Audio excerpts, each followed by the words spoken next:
నమస్తే జెన్‌జీ ఎలా ఉన్నారు? This is episode 6 of our channel Gen Z temple vibes. ఈరోజు మనం ఆంధ్రప్రదేశ్‌లోని ఏకైక పరిశ్రమ క్షేత్రమైన అత్తిరాలకొచ్చాం. సో, ఇంకెందుకు late let's dive into the video. స్థల పురాణం ఇంట్రెస్ట్ ఉన్న వాళ్ళు ఈ వీడియో పాజ్ చేసి చదువుకోండి. ఇదే టెంపుల్ ఎంట్రన్స్. రండి లోపలికెళ్దాం. గైస్ మన ఛానల్‌లోనే ఇదే ఓల్డెస్ట్ టెంపుల్.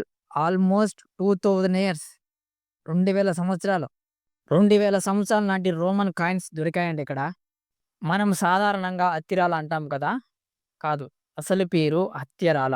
ఆ పేరు ఎలా వచ్చిందంటే, మనం పురాణాలకు వెళ్దాం. జమదగ్ని, రేణుక 5 మంది సంతానంలో చివరివాడు రాముడు.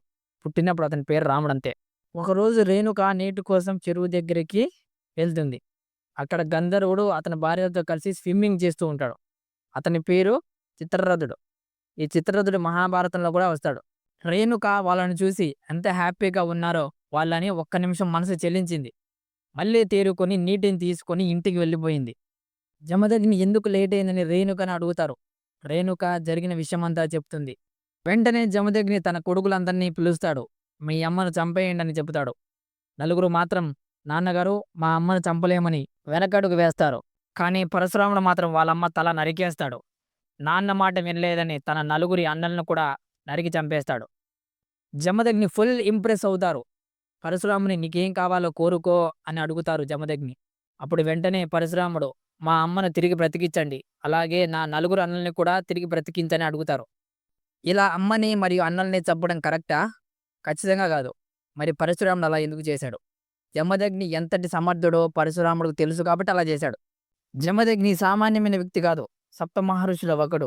బ్రహ్మజ్ఞాని, బ్రహ్మఋషి. ఇలా చేయడానికి వెనుక ఒక బలమైన కారణం ఉంది. మనమున్నది కలియుగం. కలియుగంలో కర్మఫలం అనేది పని చేస్తే వస్తుంది. కర్మఫలం అంటే పాపం, పుణ్యం. నువ్వు చేసే పని దాని నుంచి వచ్చే రిజల్ట్, ఫలితం. కానీ ఈ సంఘటన జరిగింది కృతయుగంలో. కృతయుగంలో కర్మఫలం అనేది పని చేయకపోయినా మనసులో ఆలోచించినా ఆ పని తాలూకు ఫలితం వచ్చేస్తుంది.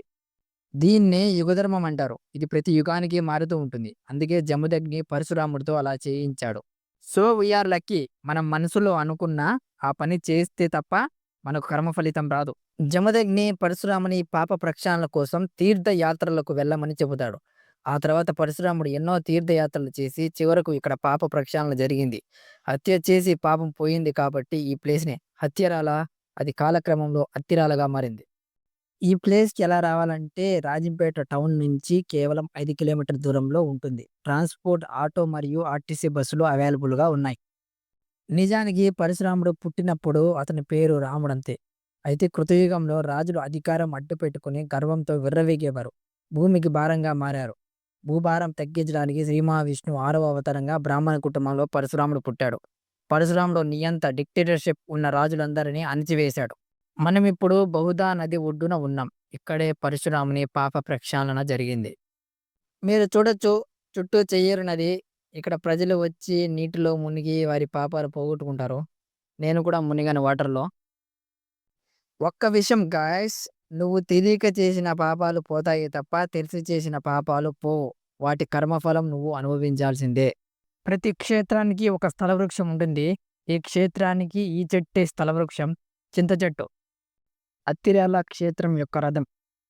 శ్రీ గదాధారి స్వామిగా పిలువబడే విష్ణుమూర్తి మరియు శ్రీ తీర్థేశ్వర స్వామిగా పిలువబడే శివుడు, వారి ఇద్దరి దేవాలయాలు ఇక్కడే ఉన్నవి. పరశురాముడు శ్రీ మహావిష్ణువు 6వ అవతారం కాబట్టి విష్ణుమూర్తి ఆలయం ఉండడం సహజం. మరి ఎందుకు శివుడి ఆలయం కూడా ఇక్కడే ఉందో మీకు తెలుసా? ఎందుకంటే పరశురాముడికి యుద్ధ విద్యలు, ధనుర్వేదం నేర్పించింది శివుడు కాబట్టి. పరశురాముడి గురువు శివుడు. పరశురాముడి దగ్గర ఉన్న గొడ్డలి అది శివుడు ఇచ్చింది.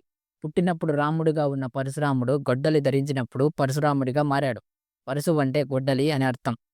గుడి శిథిలావస్థకు చేరడం చేత ఇప్పుడు గుడిలో ఎలాంటి పూజలు జరగడం లేదు. కానీ మీకు ఒక సర్ప్రైజ్ ఉంది గాయ్స్.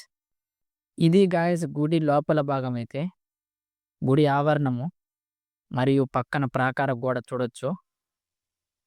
చుట్టూ పూల చెట్లు.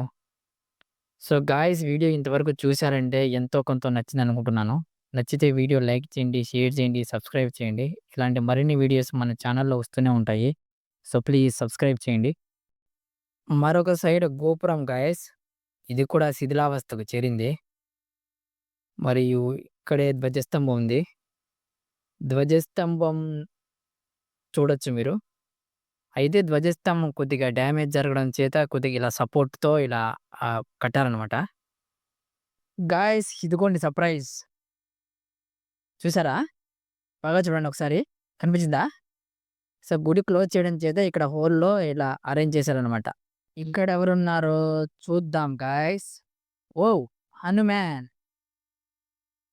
సో, ఇది టెంపుల్ యొక్క శిలాశాసనం మరియు స్థల పురాణం. ఇంట్రెస్ట్ ఉన్నవాళ్ళు ఈ వీడియో పాజ్ చేసి చదువుకోండి.